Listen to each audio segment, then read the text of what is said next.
Hey Nicole, how are you? Same old, same old. Yeah. I know last week we talked, you were struggling a little bit at work and having some real negative thoughts about yourself. How have you been doing this week since we last talked? Yeah, I don't think they've really improved much, I'll be honest. I know just at work, sales this month, as you know, have not been good for me on my end. I remember And you mentioning that, yeah. I know that pretty soon in the next few weeks, I have to sit down with my boss and just go over my performance this past month. And I'm so nervous to do Yeah. that. That sounds really, really scary. What are some of the thoughts that are coming up for you? I just don't want him to be mad at me. And I feel like he already, I don't know, has a sense that I'm not as good as the other employees. And I know that I feel like I'm the worst employee. I just don't know if he's going to say that to me. I don't know if he's going to be angry at the way that I've been doing this past month. Mm-hmm. Just a lot of hesitancies and worries about whatever this meeting is. Okay, so I hear you're saying you're the worst. You're the worst. Yeah. If this is true, what does being the worst mean? What does it say about who you are? Well, I just feel like a failure. If all my other coworkers are able to make sales, they're able to meet their quotas for the end of the month, like, why am I struggling so much? And I don't know, I just feel like it reflects me as a person because, being an employee and you as a person, they're kind of synonymous a little bit. So if I'm a bad employee, that kind of makes me a bad person. I should have the work ethic, I should have the results, and I'm just not getting there. So I feel like not only am I the worst employee, I'm kind of like a bad person, kind of a failure. Yeah, I totally hear that. And I was hoping that we could do something together that, might be able to give us a little more insight as to where these thoughts are coming from. Because we're having them, we're feeling the emotions, we don't like that. I feel like it could be helpful for us to kind of break down why it is that these thoughts are coming up for you. And I wanted to do that using a worksheet that I've used with other clients that's been really helpful. Are you open to looking at that with me? Yeah, sure, why not? Okay, awesome. So this technique is called the downward arrow technique. And again, like we talked about, it's going to help us identify what this automatic thought is that, we've spent some time talking about now in previous sessions. And the way that we use the worksheet is to kind of get to the core belief, which is where those thoughts are coming from. Does that make sense? Yeah, for sure. Awesome. So I know from what you just told me, I would say that it's fair to assume your automatic thought is that you're the worst. Yeah. Is that fair? Yeah, for sure. Okay. Yeah, I would think that that's really hard to feel that way all the time. What other emotions does this kind of bring up for you? I'm frustrated most of the time because I don't want to be the worst. I just feel like I am. Yeah. Definitely makes me sad. It makes me anxious in a lot of scenarios. So I guess what is the expectation that you're not living up to? Because I know that from what you've told me before, you're in good standing with your job and you are making sales, but you just are struggling a bit with being on top of your team. You're not performing as well as your coworker. So what are you trying to achieve? Are you trying to achieve number one, or are you just trying to achieve good enough? Yeah, I feel like I'm at one end of the spectrum and I need to be on the complete opposite. I need to be the best. And it's not an ego thing. It really, I don't want to shove it in my coworkers' face. I don't care if they know it. I want to know that I'm doing the best performance-wise. So what's so bad about, let's say you're not number one, you're number three. That's still pretty high. Would that make you happy to be number three or number two even? Not really. Right. I have to be perfect. Yeah, I have to be, yeah, you're right. I have to be perfect. Yeah. Do you think that your expectations that you have of yourself, do you think that they're entirely your own? Do you feel like there could be things in your life that have maybe contributed to you feeling that way? Oh, yeah. Ever since I was a kid, my parents have been really tough on me. school related, like when I was doing sports too, no matter what I was doing, it was never good enough. And even in the instances where I felt like a sense of pride and felt, content with what I was accomplishing, they would just always beat down on me and drill in the fact that there was so much more for me to do, and that, okay, maybe I got a 98% on this test. Why did I get that 2% wrong? Or even if I did, let's say, get 100% on a test, why, like, it's not because of me, like that was pure luck. Or in sports, playing a game, there's a lot of opportunity for positives, but there always be negatives within your game. They would always just harp on those, even though, like, statistically I did well in a game. They completely just focused on the negative and just drilled in me all the time that I had to be perfect. I had to be the best. And no matter what, they never let me be happy for any of my successes. They were certainly never happy for any of my successes. And I mean, I guess it don't, like, I'm not physically living with them anymore, but I guess it feels like they've moved into my head. It's almost like I am projecting their own opinions on me, on myself, in a sense. Right. So you're saying I'm the worst because that's being confirmed by the people that you care the most about. I know you really love your family, and so that I can imagine that would impact how I felt about myself too. So what's the worst part about this feeling of being the worst? What is it bringing up for you? I just can't accept that. Yeah. Like, yes, the stats from this past month, performance-wise have shown that I've been the worst Are you at the bottom, Nicole, or are you the very last, or I'm just trying to understand a little bit better. I know, and you're going to get a kick out of this. I'm not at the bottom. That's good. But it feels like, if I'm not number one, then I might as well just be at the bottom. You're not at the bottom, right? But it feels like that way. But it feels that way, and that's valid. But I also think it's important that you were able to recognize that you're not at the bottom, right? Yeah. So that leads me to believe that there's work to be done, right? That's a good thing. So that being said, I was hoping that we could take a look at something else that might be helpful towards maybe getting you into a more healthy and productive mindset. Does that sound like something you'd be open to doing? Yeah, I think so, yeah. Okay. Do you remember when we kind of talked a little bit about what a behavioral experiment was last session? Yeah. So that was the appetizer. So I think that's something that we're going to try. Does that sound like something that we're open to? I mean, I guess, yeah.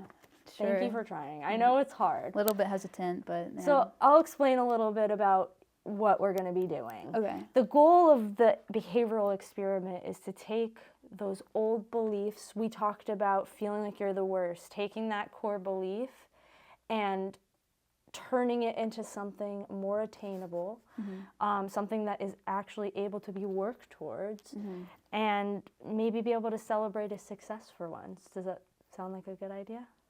She's saying I can't hold myself to perfection. Or that's something we should work towards.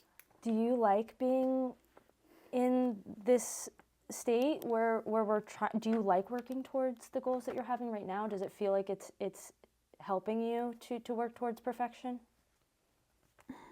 It's such a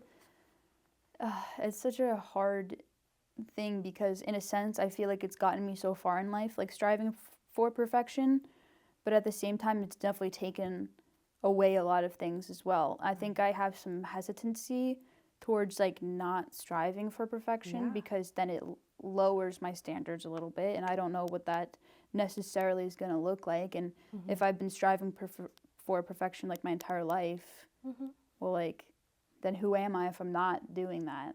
So I'm a little bit, I guess, nervous, but understandable. Like, and I'm really glad that you were able to share that with me. I think that it's good to have a healthy level of fear when you're making a change in your life. So don't beat yourself up too much about being scared. But we're going to work towards it together. Okay. And we're also going to go over kind of the expectations. I know that you get anxious when you don't feel prepared for things. So we'll kind of just go through this really quickly and just highlight the key points. So what our old core belief is, I'm the worst, right? What is a different thought that we can change that thought into? Something negative into something positive, or at least more productive, like we've been talking about. What do you think that could be? We're going to try to think oppositely. So if you're the worst, what could our more productive core belief be? I mean, it might be a little bit, I don't know, it's kind of on the, again, the far end of the spectrum of what I have been thinking, but basically, like, perfection doesn't determine my worth. How does that sound coming out of your mouth? I mean, that's a hard pill to swallow for me, especially functioning the way that I have been. But also at the same time, like, I think that is something that I am going to have to accept one way or another, because I don't think I can keep exhausting myself constantly trying to strive for perfection. It just, I'm gonna burn out, and it's not gonna be pretty. Yeah, I totally hear that. Well, I'm really excited to work on this with you. I'm excited to see how you do. And I want you to remember that it's baby steps. And it would be amiss of me to say, you have to finish this and be perfect. It's okay, but we want to give it a shot. Do you think we can do that together? I'm gonna try. I'll That's all try I'm to asking. do it without being perfect. I might even scratch something off. That would be... No, I can't. I cannot might do be too much. That's too much. But we'll check in next week and we'll see how you did, and then we'll talk about it. Does that sound good? Okay, yeah, that sounds good. Awesome. I'll see you next week. Sounds good. Hey, Nicole. Hello. What is up?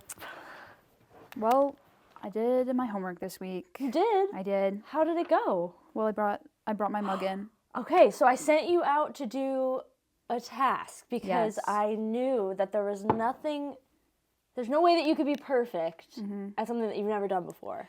Oh my gosh. And when you said that last week when we were going over part of this, I was like, wow, she's really sending me out there to do something she knows I'm not going to be perfect at. It took a lot of convincing for me to try to get through it, but You did it. And I look did at do that it. mug. It's so awesome. Tell me about it. Like, tell me about the process. okay. So Do you want to go over your sheet? yeah, I guess we'll go over this. Awesome. So like our new core belief was like perfection doesn't determine my worth. And what was our old one? Just remind me. I'm coming into never this. good enough. Never good enough. And the new one I is? suck. I'm the worst. Perfection doesn't determine my worth. That sounds a lot better. Believability, we talked about it last week, was 0%, but whatever. Understood. So yeah, like some thoughts and behaviors with this new one is like trying my best, like is good enough.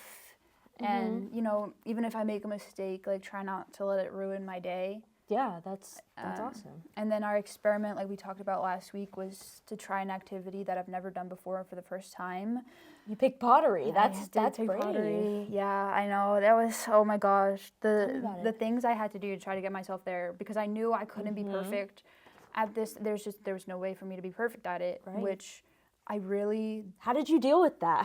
What did you do beforehand? oh my gosh, I was pacing. I was just all like so many things, but I also, like, to be honest, just didn't want to let you down as a therapist. So I was like, I'm gonna try this, and I have to stop you, Nicole. If you don't do your I was homework, like, that doesn't mean I won't like you. I know, but I was just like, One goal at a time. One goal at a time. I was like, I have to try, because I can't keep exhausting myself Right. for my entire life. So I was like, well, might as well try this thing. And then we went over, like, we kind of hypothesized, like, What our potential issues could be. yeah. What were they? For sure. It was almost inevitable that I was gonna mess up somehow. I know that we didn't really go over like exactly what I was gonna do. I did pick pottery, but like a coping mechanism for like doing something that we've never done is just to ask for help, which I haven't been good at before. But I didn't really ask for help. I just kind of like looked lost, and somebody like offered help, so I was like, But I you accepted it. the help. Yeah. That's you know what? I'll take it, Nicole. That's awesome. It's What was the help useful? Did it? Yeah, I mean, they definitely got me on the right track of just like shaping. It looks beautiful, Nicole. It's okay, and shaping the mug. I mean, I hate having to ask for help. That's hard. Is one of the worst feelings, especially, again, I'm not perfect at doing this activity. I need help to do it and accomplish it. I didn't like it, but, the fact that, like, we kind of hypothesized it was going to happen, I didn't necessarily ask for help, but I think it was still okay. I mean, not my favorite thing to do for sure. Right. But would you do pottery again? I think I'd try it again, yeah. That's awesome. I think maybe. I don't know. And then, of course, like, with another, like, hypothesis we came up with, like, automatic thoughts was just going to be, like, I'm just not good enough at doing this. Like, maladaptive behavior would just be, like, get up and walk out to just avoid, the embarrassment. Not the best coping mechanism, but, it was potential to happen. So, and then last week, too, we talked about, like, how likely it was I was going to attempt the experiment. Yeah. And we said, like, 53%. I remember you were a little bit nervous. I remember you bringing up some thoughts of being really apprehensive to do it. Yeah. Yeah, I felt like last week I was more likely than not to do it, but at the same time, I don't know. I did attempt it, so I guess it was pretty good. But yeah, that is good. And then I completed kind of, like, the rest on my own, like, after you sent me, like, out of session, like, my prediction for the outcome, I was really convinced that I was going to spiral because it wasn't going to be perfect. Right. And I get into a dark place, like, in anything where something's not perfect. So I kind of expected that. And now, like, too, like, the outcome, I have this stupid, oh my gosh, this little ding on this mug, and it drives me nuts. I see that. Can I hold it? It drives me nuts. I hate it. And I'm just trying to accept it. It's just like, it was just this one little thing. Yeah, this one tiny little crack. It's very small. I've been trying to leave it on my counter. I just have to face away from it because it pisses me off. We'll turn the crack away from you. There we go. Now, while we go through the worksheet. I mean, I try, it pisses me off. I hate that one thing, but I try to look at the bigger picture. Yeah, because the rest of the mug looks lovely. I don't see any other cracks, do you? And it's you did okay. so awesome It's with okay. this paint. So did anybody else like the cup? Yeah, I mean, my teacher, and then actually it was evidence for, like, the new core belief that, like, perfection doesn't determine my worth. The teacher was impressed at, like, what I was able to do. She was just, she said for a beginner, that was pretty good. And I was like, I mean. How did that make you feel when you heard that? In the moment, I immediately rejected it. I was like, well, look at this, this chip that's in it. She was like, well, whatever. So. Was the chip your fault, or was it something that happened in the kiln? No, I feel like I dented it a little bit beforehand. I don't think the kiln helped it necessarily, but I don't know. But we're alive, and we have a beautiful mug. I mean, I guess evidence against core belief would definitely be that I'm still bothered by it. Yeah. But I think I'm, like, hopeful moving forward. I think, like, at least, I mean, this is kind of a small little experiment we did. We'd have to definitely move on to bigger things. But I'm hopeful. But you feel like you have a newfound sense of hope moving forward that you can process these things differently, because I think Nicole a week ago before this experiment would have reacted very, very differently to that crack. Yeah, for sure. So I think that you should be really proud of yourself for being able to look past the imperfections, because this is a pretty cool mug. Yeah, I mean, I guess we'll keep seeing how it goes.